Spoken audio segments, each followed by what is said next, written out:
Hello and welcome to Exterro Inform. We are really glad you have joined. Exterro Inform is a full-day event which features 15 region-specific webinars led by industry experts.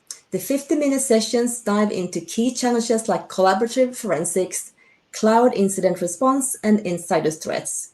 Some housekeeping rules for the webinar. Please submit your questions anytime in the question window. If you would like to join the next webinar after this one, simply stay online and you will be automatically directed to the next session. It is the same joining link for all the webinars today. The webinar will be recorded and we will share the recording with you in the next few days. I will now hand over to the presenters. Please go ahead. Hello everybody, hope you're very excited for today's session. My name is Catherine Hill and I am one of the Director of Sales here at Exterro. And today we have Niklas Oppheim. He's going to be giving a very exciting presentation today. He's from Okakrim and he's going to be presenting on eggs, crypto fraud and digital forensics. So yeah, handing over to you, Niklas. Thank you, Catherine. So, welcome. I'm Niklas Oppheim, working at Ökokrim. I've been working here for 20 years. Before that, I also did data recovery. So I've been in the field for quite a long time. But today we're going to talk about some crypto forensics and also about egg collection, which is quite interesting. So let's just go ahead. First, I'll tell you about Økokrim, which is a Norwegian special branch of the police. We are special in the way that we have the public prosecutors in-house instead of have to go out and use the prosecutors that are public. That means that they are with us the whole way on the case, so they know everything about the case and they are experts on the case they're holding. So it helps us a lot when they go to court, because they actually know what they're talking about. We do economical crime, environmental crime, confiscation, and work-related crime, but most of it is inside the economic crime. But today we're going to actually look at both economic and kind of environmental. So the first thing we're going to talk about is the Ronin Bridge hack. This was actually one of the largest cryptocurrency thefts in history.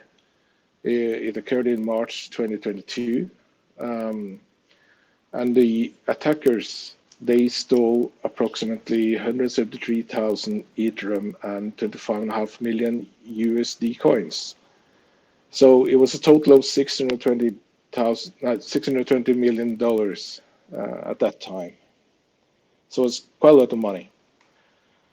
The FBI found out that this was done by North Korean, the Lazarus group.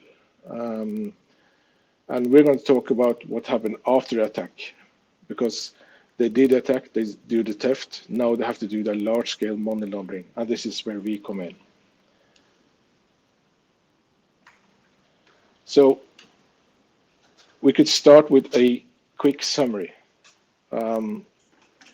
As I told you, the stolen amount was 174,000 Ethereum. They are on the Ethereum blockchain. Of course, that's a lot of money. So to launder this, they split it up into several addresses. Think about it like a bank account. So instead of having one bank account with 174,000, you have now several bank accounts with 1,000, 1 million, or several. Then they put it into a tornado cache. I'm going to explain this in details a little bit further down. Then the Ethernet is withdrawn to several addresses from that again. Then it's swapped into stable coins, and then they're going to the exchange. And as I said, I'll come back to this. This is just a quick summary. The Ethereum is then swapped to a REN BTC using aggregators. Then the REN BTC is bridged to Bitcoin to then debridge again. So it's quite complicated. Then the BTC is mixed with Sinbad, Chip Mixer, and Blender IO. Then the BTC is consolidated to a few addresses. Then the BTC is then again bridged to Avalanche as BTC-B. Then the BTC-B is swapped to US dollar Tether on Avalanche using aggregators. USDT is then bridged to Tron as USD tethered again. Then USDT is deposited into shielded USDT with the smart contract. That was a quick summary. I guess everyone understands everything. So let's just go ahead and see if we can explain this a bit further. So if we start on the top, we deposit into a Tornado Cash. So if we look at the drawing, you will see that it's split up. And what's called the perpetrator is the Lazarus group. So in the drawing, it's split up to 3 different ones, then they go into Tornado Cash. Now, the Tornado Cash is a tool for cryptocurrency transactions used for the Ethereum blockchain. And what it does is you put in your cryptocurrency, like the Ethereums, which they do here, and they're added a smart contract to that. Then they're mixed with other users' deposits. So other users have also put in different Ethereums there. And then you go in and take it out again, and it's not the same Ethereum that you put in, but you get another one outside. So think about it. If you have a big jar full of dollars, on each dollar bill there is a number. This is the address. So what you do is that you have one big jar, there is tons of money in it, and you put in $1,000. Then you take out $1,000 again, and it's not the same bills. So that means that the address is now confiscated. It's not the same address, so we can't just say that this belongs to this guy, etc. So this is the first step into the Tornado Cash. Nicholas, if I could just jump in very quickly, if you don't mind. Please Yep. could you explain what the difference is between Ethereum and Bitcoin? Right, so they are different blockchains. Technically, they are made differently, but if you just look at it as different currencies, I guess that's the easy way to look at it.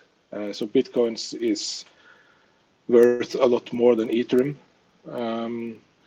But the easy way is just look at it currencies, I guess. Is that good enough? Great, thank you so much. Yeah. Right, so let's look at the next step. Yeah, so now what I was talking about, we are withdrawing from Tornado Cash. That's we're getting the hand in the jar and taking out the cash again. And now it's withdrawn in 600 to 1,000 batches to then split again to many addresses. So it's like hundreds of banking accounts now with different amounts of money. And then what happens is the Ethernet is then swapped to stable coins. And a stable coin is it is a bit currency that is pinned to for example, a currency. So it is stable. Let's say it's pinned to the US dollars. So one of the crypto coin is worth the same as $1, and it's stable. Then it's going to the exchange. An exchange is the only place we can go in, and it's also the only place where you actually can take out your money, because this is like the stock market. You sell your bitcoins and you buy your bitcoins, and this is a place you do that. So that's the only place they can get the money for the cryptocurrency, and this is the only place that we actually can go in with a court order and say that, look, these crypto coins are from something criminal, so please freeze them and seize the assets. And that's what we did. But as you see, this is just one part of the coins, because they weren't happy with just doing this. So they went on and they did more thing.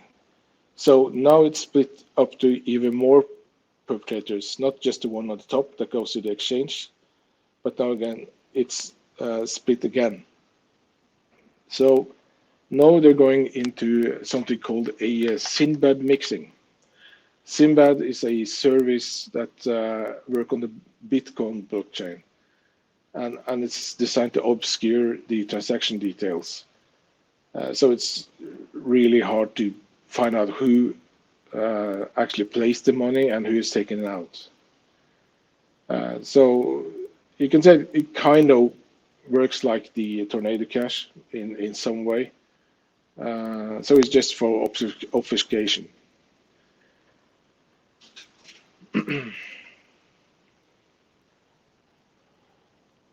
Now they have to use a bridge. That means that you have one currency and you want it over to another currency. So if you had Bitcoins but you want it over to another one like Ethereum or Avalanche or all the different ones, you have to use something called a bridge. So now they are bridged into the Avalanche system. It is Bitcoins, but they're not pegged into the standard addresses. So they have another asset called BTC.B. So now we're on a completely different address again. It is, so you have to follow this the whole way, and you have to do recalculations all the way, because it keeps changing the address all the way.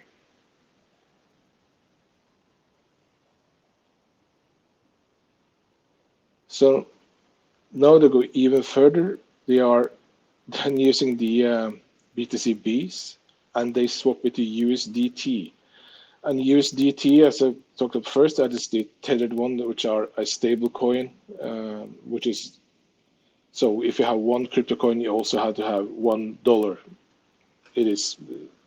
So it's kind of a security system. And then they bridge it over to the Tron blockchain, which is another blockchain, not the Bitcoin or Ethereum, but it's another one. So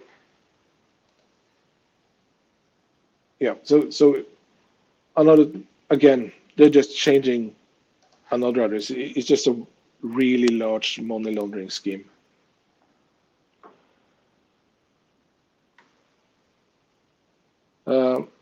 And now we're beginning to go to the end. And now the US dollars, the tethered ones, that goes, that is 1-to-1, is sent to something called a shielded USDT.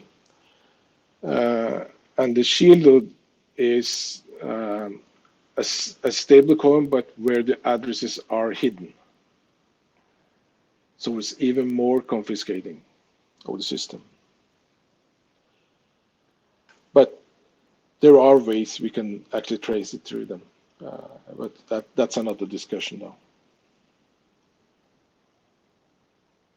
So if you remember, we talked about these 600 to 1,000 different batches we took out. So this is, we're going to look at one batch. And yes, it is kind of blurry, but it tended to be that way. But this is just one of those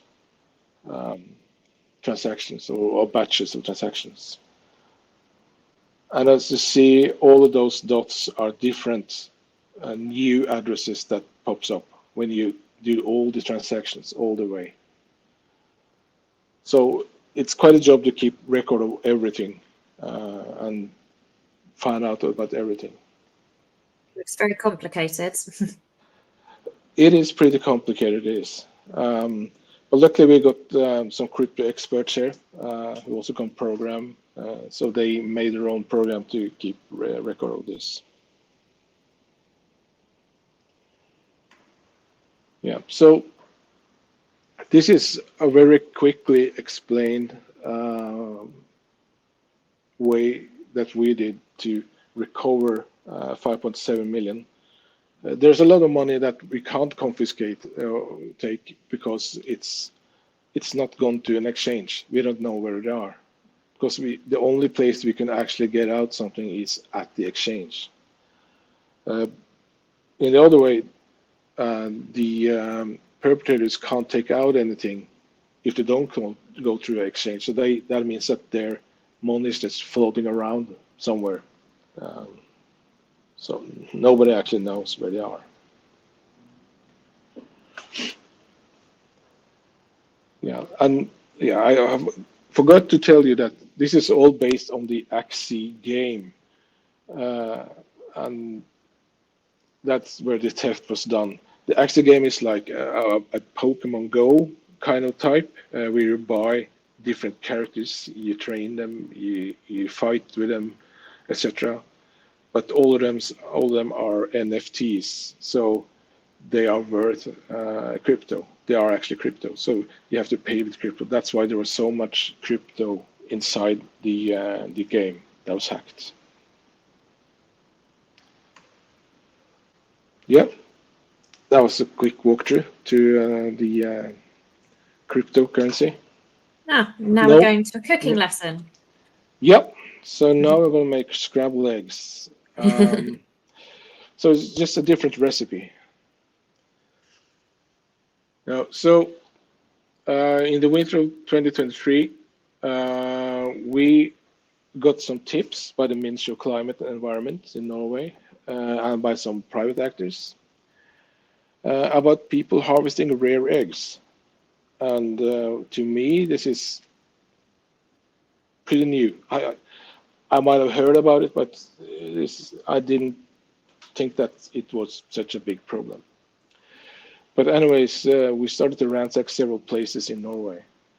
And this is, I'm going to show you some of the findings we found on the phones and computers and the pictures that were taken at the places. And also how this went into an international case.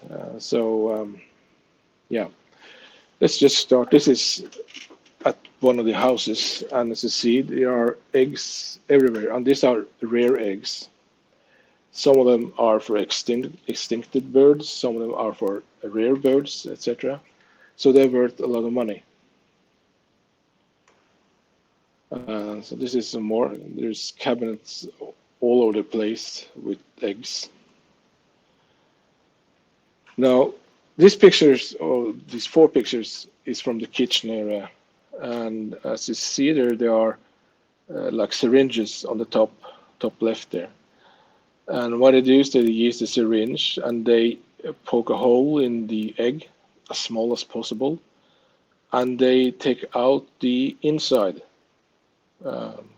So they literally kill what's in there. And on the top and the lower right picture, you see it's like an omelette, scrambled eggs. And there's also 2 glasses beside them. I haven't been told what they're actually used for, but who knows? It's a lot of protein, so maybe they made protein drinks. I don't know. It could be. So we went to they had a car, which is on the right there, and if you look at the left side, they had these huge drawers with all kinds of stuff, like camo and nets and everything you need. So it's quite professional. They also had canoes, kayaks that they could use. They had climbing gear and everything they needed to fetch the eggs. These are some more pictures where you see them using a climbing gear, going up and fetching the eggs. You also can see that he's wearing a camo suit. It looks like a Norwegian army dress, but I'm not sure if it's that, but kind of looks like that. So it's quite physical. What I did is, after they got the eggs, they are sent as replicas. So that means that the customs, when they see the eggs coming in, and they're told this is replica eggs, they have no idea how to check or to confirm that it's a replica or if it's the real deal. So it just goes through. It's not being stopped. I don't know how we can stop them either, but they just go through as replicas. This is just a picture from FDK showing eggs from the case. These are some of the birds. It's in Norwegian and Latin, so you choose yourself what you want to read. But I don't know the English translation for all of these birds, but there are all kinds of different birds there.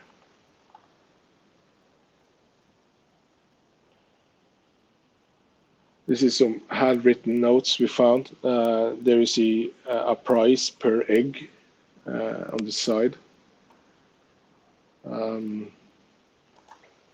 So the money actually quite fast goes pretty high. So this first one is 67,000. And then we found some PayPal accounts. There is suddenly 549,000. So it's getting more and more money. So it means that there's a lot of eggs. This is quite a funny mail we found. There's a guy, this is Norwegian though, but there's a guy who asking is the year 40 years or more older, and they say, yeah, this is 2 eggs from Cordoba, Spain from May 1954, taken from a zoo. So yeah, it is really weird. It's a collector's egg, I guess. These are some more. You see that there's the sea eagle. It's different kinds of eagle eggs, etc. And they're saying I would send 30 packs with eggs. No one is broken, etc. And just for one sea eagle and one another eagle egg, they have needed 8,500 or 850 pounds, approximately. This is some more chats. I'm not going to look at them so much. This is some messages that they got back. It's a guy saying, oh, it's a beautiful egg. I read the link you sent me on my bed when I woke up, and it's being near threatened. I like that. Thank you for offering it to me. So they want the threatened eggs. Why they want them, I don't know. There's the other guy who said, I've been in environments in my past dealing with illegal stuff before, not narcotics. Don't know why he actually have to say that, but even those have been easier than getting into egg collecting. So this is hard work. So I guess that's what I mean by you have to do actually physical stuff. And then there's also someone downstairs, have you contacted someone in the US? That he is getting something. So it's spreading internationally. This is all the different people that was involved, and we try to link them to their phones or SIM card. And as you see, it's not that many people, but still it's a lot of data to collect. Then we see that they actually spread outside Norway. We got Australia, United Kingdom, France, US, etc. There are still some places they are working out now, but yeah, it's spreading all over. And just as we did this, we were told that in Australia, or actually Tasmania, they found 3,404 eggs after a European operation. So this is based on the same. And it's worth 500,000 Australian dollars, which is 250,000 £260,000. So it's quite a lot of money. But that's just 3,400. In Norway, we found 56,300 birds' eggs, and some of the eggs exceeds €1,000 per egg. So it's a whole lot of money. It's really much money. And actually, while I prepared this this presentation, I was told that just now in January, the UK authorities, they seized over 6,000 illegal wild bird eggs in the largest haul that UK's history. So this was just now, and this was also a part of this operation, which is called Operation Pulka. So in UK, I think it was Scotland, South Yorkshire, Essex, Wales, and Gloucester. I don't know if I pronounced Gloucester the correct way, but I think it's that way. So Yeah. there are six. Yeah, thank you.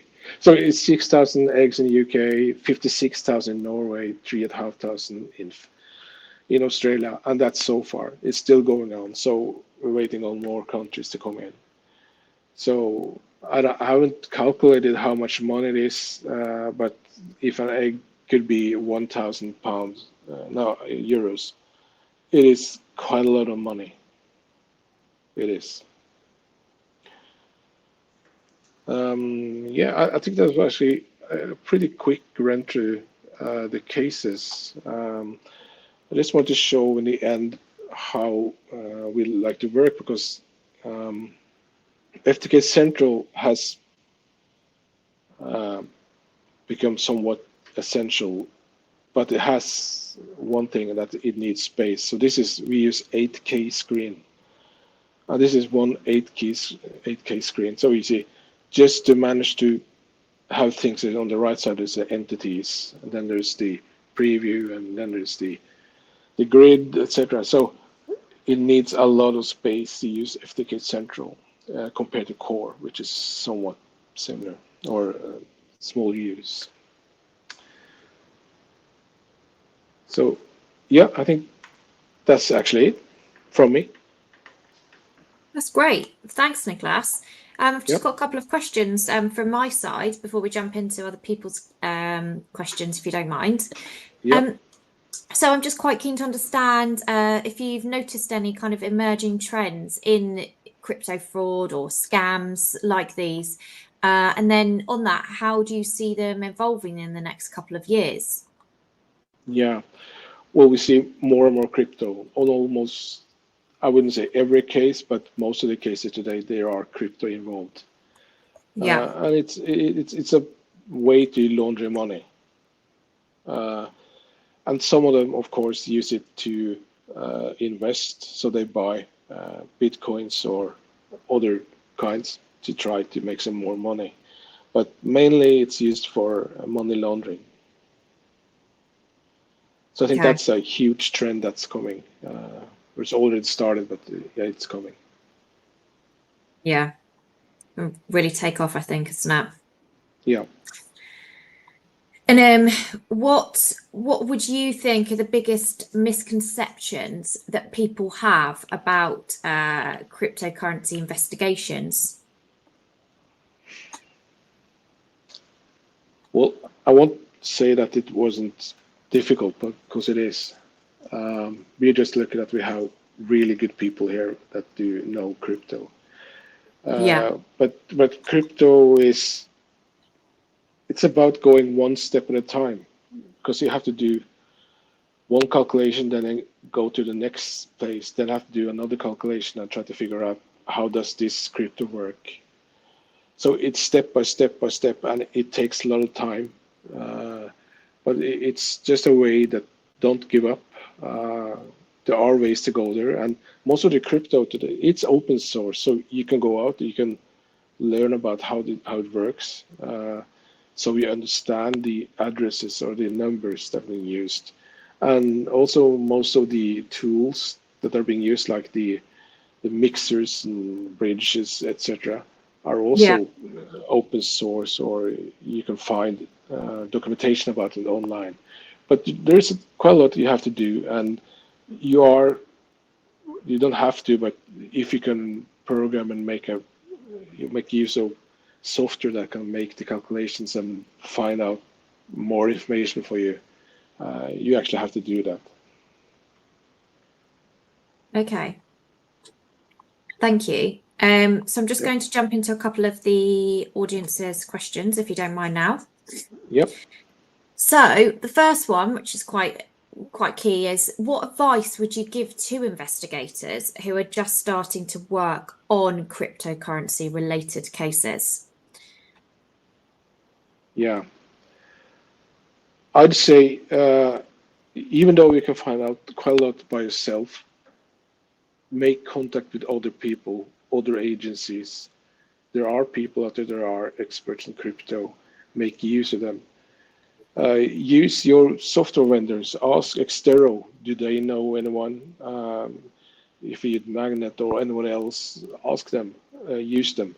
If you use Interpol, Europol, there are ways to see how other one has done it. And I think most of the people, they are more than happy to share their knowledge and experience by doing it. But it's quite a process to start. You have to figure out a lot. It's like starting a new thing, even though I've done forensics for 20 years. So it's like something completely new. Yeah. So, yeah. So on that note, what would you say you saw as your biggest challenge working on this case? What were kind of like your key takeaways and challenges? Well, for me, the challenge was not, since we have the in-house crypto investigators that are far better than me on crypto. They can do all the calculations and stuff, because what happens is you found some mnemonics or some crypto addresses, and you're pretty much stuck. So then you have to learn what do I do now. And one thing is using other tools to check what they can find, but they will only do one step. Right. So I think the most of the problems are trying to figure out, does it actually go further? Do you have to do more than, or is this the end? Because if you just stop the first place, you end up with nothing.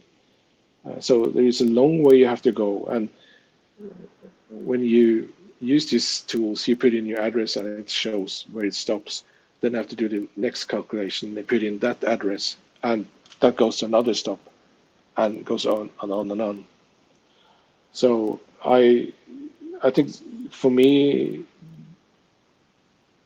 I'm just really lucky that I have those experts here. I think I would never figure this one out if I had done this alone. Okay.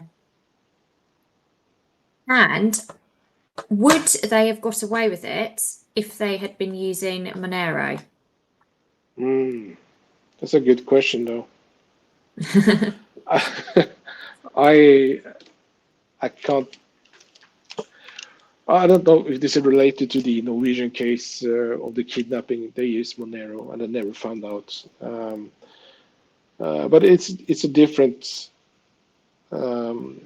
crypto, so some of them are more speculative. But I think it's more about how the people are obfuscating it, because they still have to do obfuscation.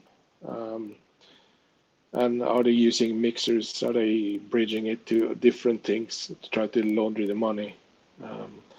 But I have no good answer for that. Hopefully, yes.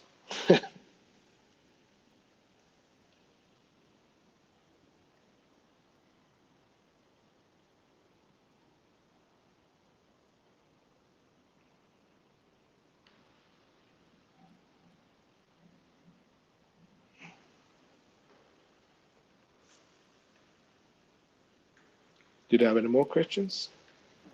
Oh, sorry, I was just on mute Yeah. then.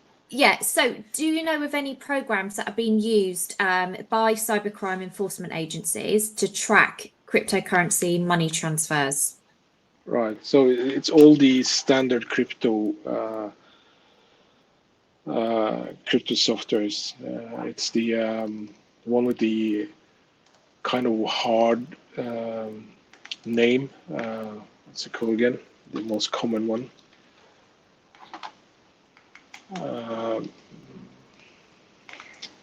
I forgot the name now. But it is 2 or 3 programs that are mainly used. So I think, yeah, those are the most common ones. But as I've also seen that every district or law enforcement agency also have their own small programs to do small things, because the large programs can't do everything. So when you put me in the addresses and looks it up, it's you still have to do a small percentage on your own, which they don't do. Like so Yeah. let's start it from the start. So if you start with, let's say, Celebrite or something else, you might find a cryptocurrency, and then you may, if you're lucky, you find some mnemonics. Mnemonics is the kind of the password, but it's made up of different words.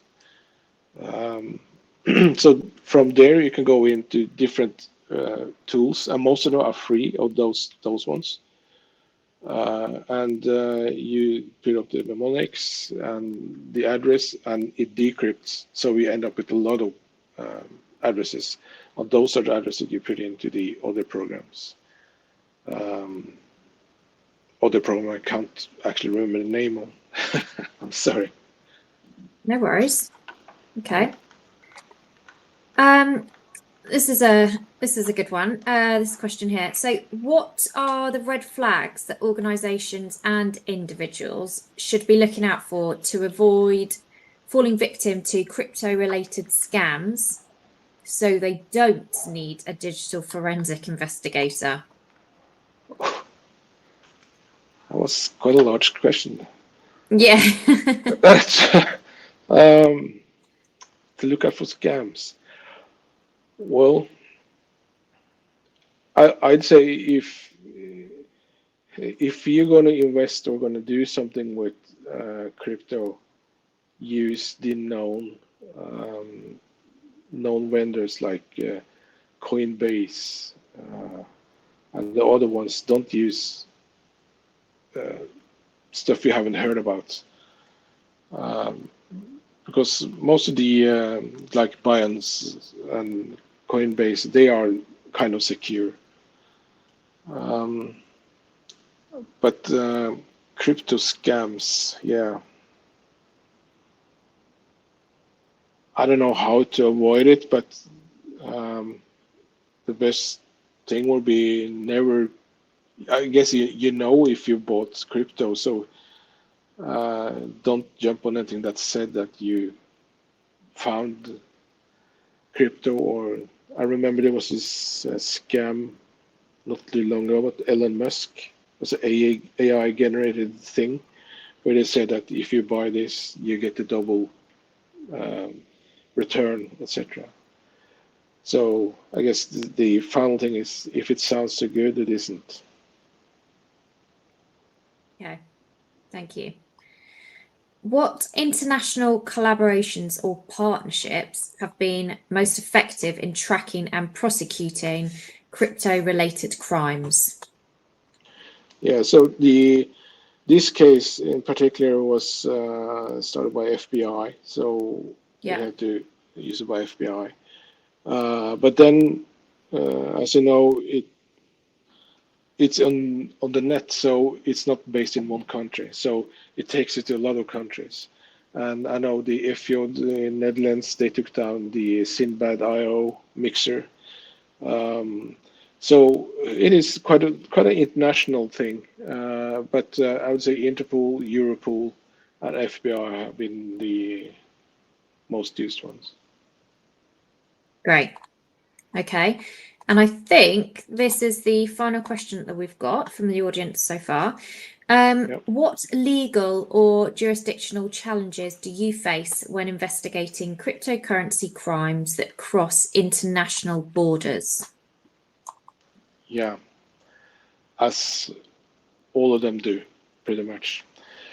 Well, it is the standard, but luckily, if you go to the big exchanges, they have a program or a kind of law enforcement part where you can put in your court order and seize the money. So usually that one works fine, but all the other ones, like the mixers that are placed all around the world, you just have to contact the local police and get them to do it. And of course, in Norway, we have a rule that says if the suspect has access to something, then we can take it. That means that if we find on his computer he has a Proton Mail or has a Google Mail or whatever, we can take it even though it's outside of Norway because he can access it, and that helps us a lot. But there is a lot of different laws that you have to think about, and sometimes also you end up in those small islands that doesn't have taxes or anything, and they are pretty hard to get thing out of. But generally, I would say that most of the legal stuff is they are helping us mostly. As long as you have a court order, they are pretty helpful. Right. We've just got one here. Hi, Nicholas. I'm fairly new as a digital investigator, but really interested in working with crypto crimes. What advice do you have for me as a newbie in the field? Study, go to internet and find out how the different crypto work, because they work in different ways. They use different kind of coding and etc. Find out what is the different kind of mixers, the bridging, everything that's there, and start looking at the known ones, the known exchanges, like Coinbase and Binance. I mean, and it's a lot of self-study. I don't know if there's so many good training sessions out there that actually does go into the forensics of crypto. Most of the ones I've seen is just tool-based, so that you learn to use a tool, but you need to understand how the crypto works, and that's pretty much self-study, I'm afraid. Yeah, discipline. Yep. And concentration, because this all sounds very complicated to me. Yeah, absolutely. So I've got a quick question for you. What would you say is the biggest misconception that people have about crypto and crypto fraud? I would think that most of the people think that it can't be traced, but it can. That is the common deception, I think, that people think that if it's crypto, you're done, but it isn't. Yeah. You'll always be caught in the end. Yep. Okay, I think that is all the questions. Just having a quick check. I think we've covered them all. Was there anything else that you wanted to add, Nicholas? Well, just use your colleagues all over the world. Give them a call. If you don't know which one you need to call, try ask your vendors. They know about a lot. They know a lot about people. We've done that before, both through Exterro and other ones. Just ask, and we'll help. Thank you so much, Nicholas. Yep. Yeah, so really appreciate you doing this session for us. It's been really informative, very interesting. And as always, you're a very calming speaker. So thank you so much for your time. And I really hope that everyone has really enjoyed this session, and thank you for attending. Yeah, thank you. Okay, thanks. Bye, everyone. Bye. Bye. Yeah, thank you everyone for this webinar. So the next webinar in today's series is Streamlining Forensic Investigations, Transforming Data Review Efficiency with FTK Central. So if you want to attend that one in about, I would say 13 minutes, you just need to stay online, or you can come back, use the same joining link that you used for this webinar. Also this evening, we have another 6 additional webinars in English from US.